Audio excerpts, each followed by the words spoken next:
welcome to the Rebel Ballerina Show, where we learn to live a kick-ass rebel life. I'm your host, Lisa Laree, the Rebel Ballerina. There's no farting around in this show, just straight up fun.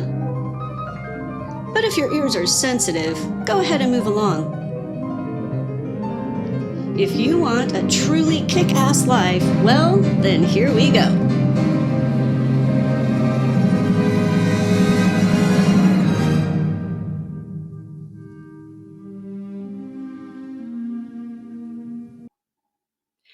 Hello, welcome to the Rebel Ballerina Show.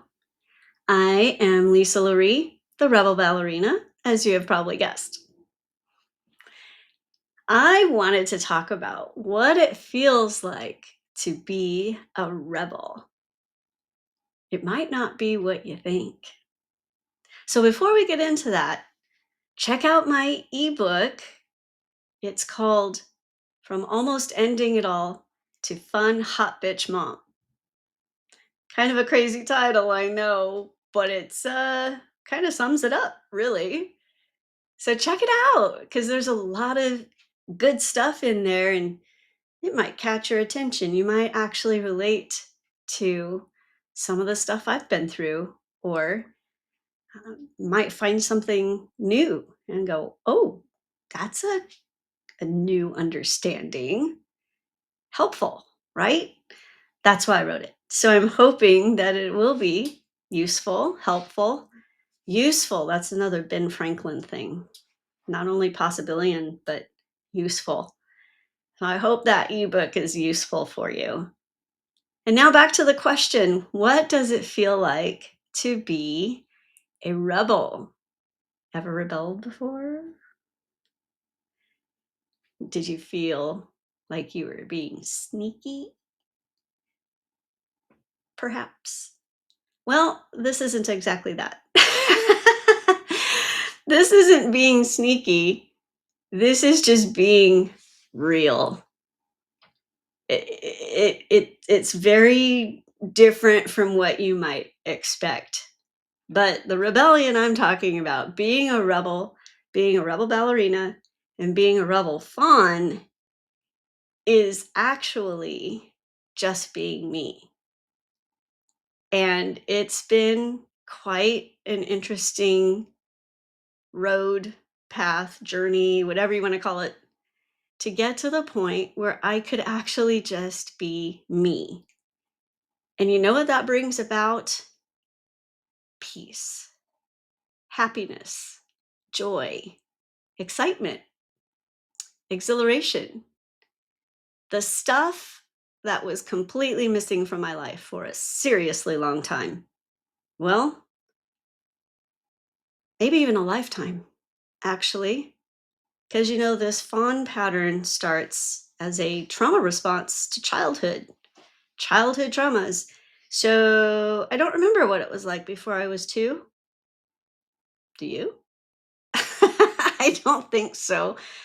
Rarely do we have any memories of being younger than 2 or maybe even 3. I do have some memories of being 3. Definitely 4. But 2, I'm not so sure about that one. So in other words, I don't really remember a time when my life was joy, happiness, peace, excitement, and exhilaration like it is today.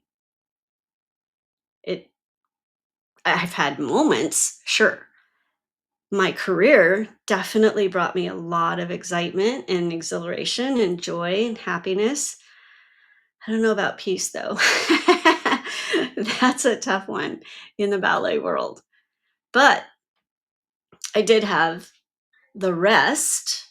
However, because there was so much other turmoil going on, it was hard for me to really just be there in the peace, the joy, the happiness, excitement, exhilaration.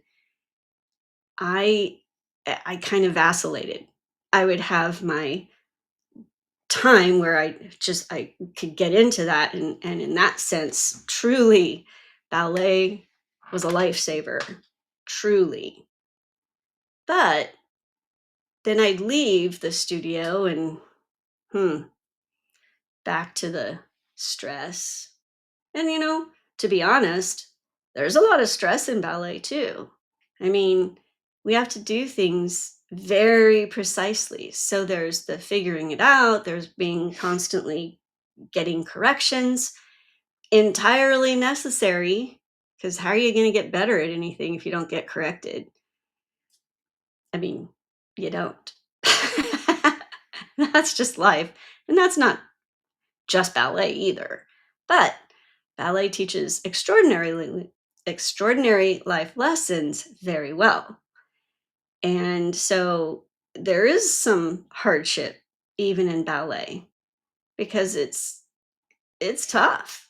And starting a career in it is way tough. Super competitive. But we girls especially, we're a dime a dozen. And that's what compels us to dance injured, to put up with stupid directors being disgusting or mean or ending up with an eating disorder. I mean, there's a lot of stuff that's kind of severe in ballet if it's taken beyond the realm of the joy that it's supposed to be for us. And that can happen very easily. I know a lot of dancers who quit because they lost their joy or their joy was stolen. And so they decided to walk away from it. I never really chose to walk away from it. I chose to stay with my ex, but I was not choosing a, to not dance anymore, like ever. That was not my thing. I felt trapped and I didn't feel like I had another choice, really, but to remain where I was, which meant I couldn't dance anymore.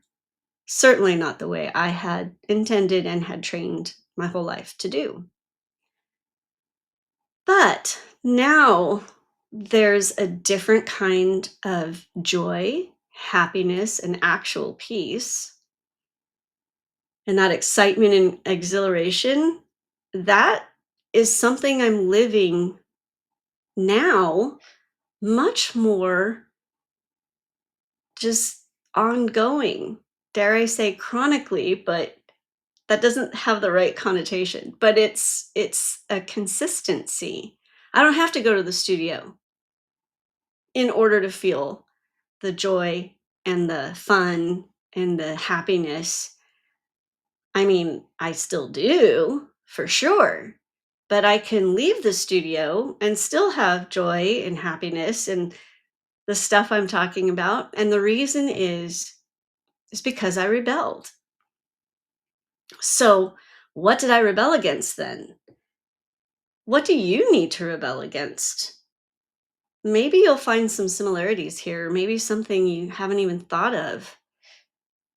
But typically, I see now that I know what I know. It's one of those things when once you've seen it, you can't unsee it. Like a student of mine, a very, very precious student of mine. I've been teaching her for years. And my first thing that I teach is tummy and tailbone. We have to have that alignment. Like you just can't have your tailbone sticking out. It's just not going to work. It's going to cut off your success in ballet in the way that we function with turnout, rotation of the legs. There just has to be this beautiful, perfect vertical line that I'm always talking about. And to start to get there, you think tummy and tailbone. Pull in the tummy, in and up, lengthen the tailbone so you don't have that sway in the back.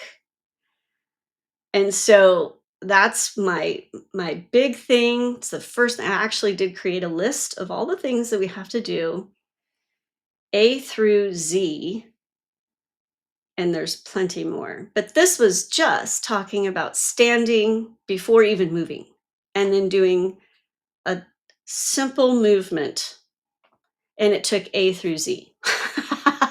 That's how many things. A through, I think, K was just to stand in a position. That's how many things that we have to think about and that we're working on just to stand before we even move. And the first thing on the list is tummy and tailbone.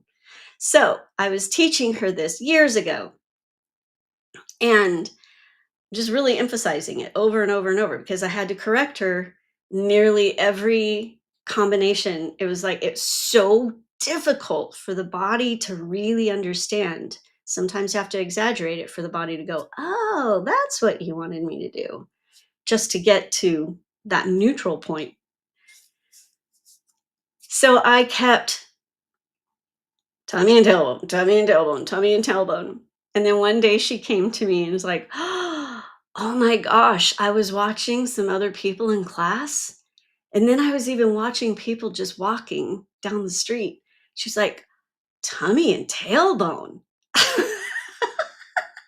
I was like, I know, because not very many people function in physical alignment, much less full alignment, holistic alignment. But physical alignment is absolutely required if you're going to have success in ballet. And she saw it. She saw it in other people. And she's like, I can't unsee it now. And now all she sees are the bad posture. Whether it's in others taking class or if it's just people, random people. So this is the same kind of thing. Maybe you'll find something in here that you'll see it and then go, oh, now I can't unsee that. And it's a good thing.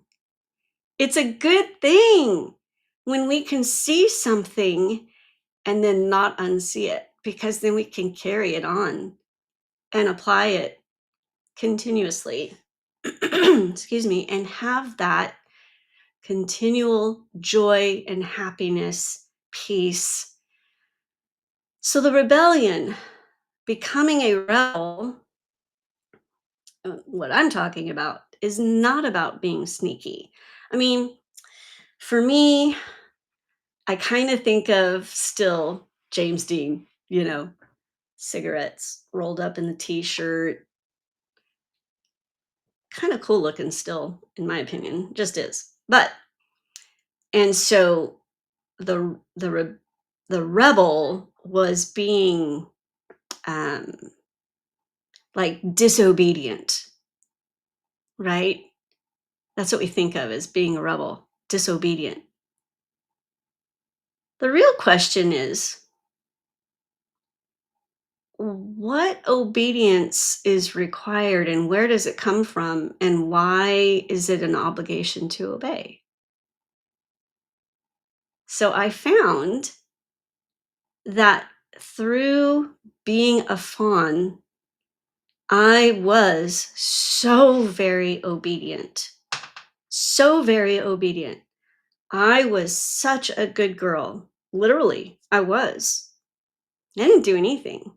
Like, no smoking, no drinking, no drugs, no sex, just pure, right? I kept myself very clean. I danced. I mean, I went from school to the studio. I didn't have time to get in trouble for one thing, especially as a teenager. I was putting in 40 hours a week at the studio, and that's after being in school all morning, all day, right? So straight from school right to the studio, dancing until 10 o'clock at night. That was usually the schedule. So who's got time to who has time to rebel in that, right?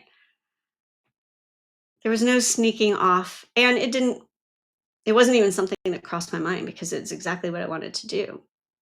But I was so obedient, and I even knew my mom had such great leverage. Holy cow.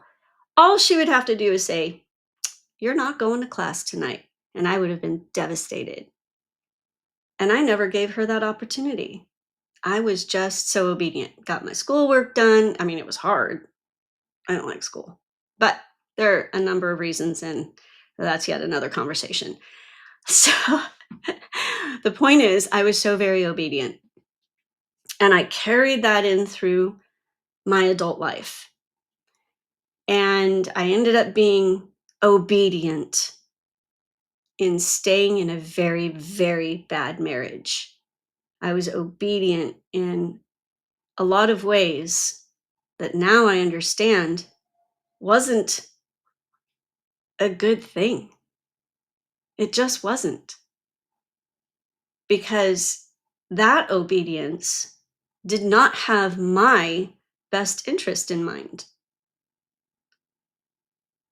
It didn't. So the rebellion I'm talking about is more of not going against something, but actually going for yourself. It's learning how to protect your own self and being able to discern who you should obey or not. I had to make a lot of changes. I had to completely change the way I was thinking. There was a lot of Kali. Oh, there was a lot of Kali going on. KLIE playing in the background for my listening displeasure is what that was. And it was absolutely directing my life in a certain direction and wreaking havoc. And I was disappearing because of it. That's not joyful. That's stress, anxiety, depression. That's giving so much of myself to all the different voices that were coming along and feeling obligated because I was so obedient that it was absolutely tearing me apart. It was absolutely diminishing me to the point where there was a point I just wanted to leave the planet. And that's why my book is entitled what it is, because it's true. So, how did I become this fun, hot bitch mom? I rebelled. I got to the point where I had to get a whole different way of thinking. That took some doing, but it is doable. That's the thing. Everything that I write about, speak about, is completely doable. So, if you can find it within yourself to say, I want to rebel, I want peace, joy, happiness, excitement, exhilaration, not just moments of it. I want to live there. It's doable. It's absolutely possible. And I'm living proof. I really, I don't know how else to say it. I am here because of that rebellion. It saved my life, actually, literally saved my life physically, and then also saved my life mentally, emotionally, spiritually, all of it. So it's a holistic rebellion. There were definitely a lot of changes. Like I said, I had to change the way I was thinking. I had to get out of the KLIE playlist and start uh, discovering and adding to my K Hot playlist the things I should be listening to about myself. I had to grow some, you know, gonads. But in this case, antlers. Antlers to learn how to protect myself. And it's not that I wanted to be bad or mean. That's not the rebellion I'm talking about. I'm not talking about being bad or mean. But you have to understand what is good or bad. You have to start really looking at it as, instead of just a flat line of that, well, okay, what is bad or good? The marriage was bad. being abused, 20 years of insidious abuse and being held back and being oppressed. It that's not okay. That's not good. It was bad. So to rebel against something that's bad is good. That's not being bad. That's finally being good. That's finally standing up for myself. That's finally saying, hey, wait a minute. I am here because I have value and I'm supposed to be here and I'm supposed to be who I am, not what fits somebody else's mold or what someone else might want from my life or even want from me in the next 15 minutes. That's not what this is all about. That and I can't claim anything on anybody else's life. It goes both ways. So if I don't want someone to put me into some kind of parameters that are just for their own benefit, then I'm not going to do that to anybody else either. You can ask my kids. I didn't put parameters on their lives. I never have. I had them try all kinds of different activities to see if there were interests and natural abilities and that sort of thing, and just keep them active, of course, because that's really, really important. But I never, ever said, well, you need to do such and such. You have to get a degree. You have to do whatever. You no, that's not my role. Those are my kids. Kids who are two individuals that have their own life and their own thing and their own being. They are not my do over. They are not my possession that I get to run their lives. I've never run their lives. And I really do. I know I've mentioned this before, but I just irritates me when I see parents doing that to their kids. It's so wrong. It's so wrong. And again, if you're a parent, you're doing that and you don't like what I've said, too bad. Because I stand up for people to be exactly who they are. And if you don't like it, well, you can always change the channel. But if it resonates with you and you go, you know, it isn't my job to dictate my child's life or anybody else's life. There is a synchronicity, this wonderful, joyful thing when people can interact with each other and there's give and take, but it goes both ways. I have a dear friend, and a lot of them actually. These folks are people that I know when they need something from me that I don't necessarily automatically say yes, but if it fits, oh, fine. Okay, right? I don't have a struggle. I don't feel bad. And that's the thing. You got to start listening to your gut and your intuition because that's what you really want to follow. So if your intuition is saying, don't do that, it could look like you're being a rebel. And maybe you are. I knew when my ex said, yeah, you can go back to the States to dance, but I won't support you. My intuition, of course, was screaming at me. And actually, I was really in a state of shock because I had made it so emphatically clear what my intent was in the marriage, that part of being in the marriage. And so I was literally in a state of shock, but I went along with it. And I think at that moment, my intuition started dying. Because it was like, oh, this is a big one, and she's not going to listen to us. So, what can we do? It's not a good thing when you shut that down. Really, really not. So rebelling against that marriage, that was a good thing, life-saving thing. And my intuition is what I should have gone with. And in that moment, I actually rebelled against myself and my intuition. And that's the wrong kind of rebellion. You don't want to do that.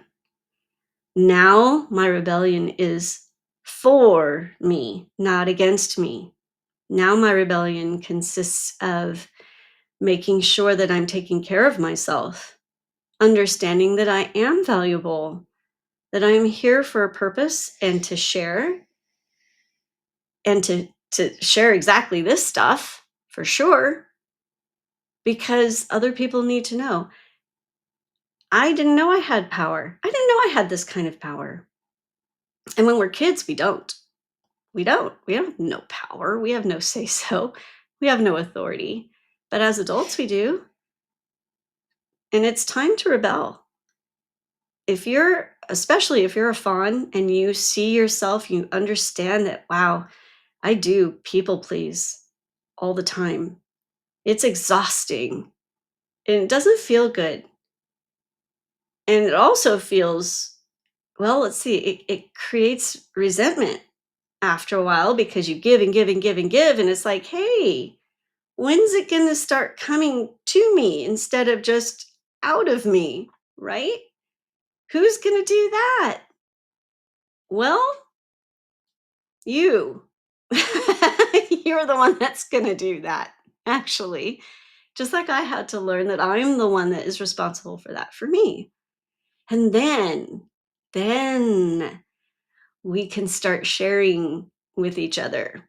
And you find and discern who you can give to, trust, allow in, and who you should not. And that's why those antlers are so necessary. But I had to learn how to grow them. It didn't happen automatically. I had to learn how to grow them. I had to understand what this is really all about. That took some time. I'd like to reduce that time for you, which is why I have my ebook. Again, it's from almost ending it all to fun hot bitch mom. Go check it out because I've written it for you. It's not for me. I already know this stuff. I just went through it all. I'm now living it. But I'm the kind of person that when I find something great, I can't just keep it all for me. Well, isn't that nice for me?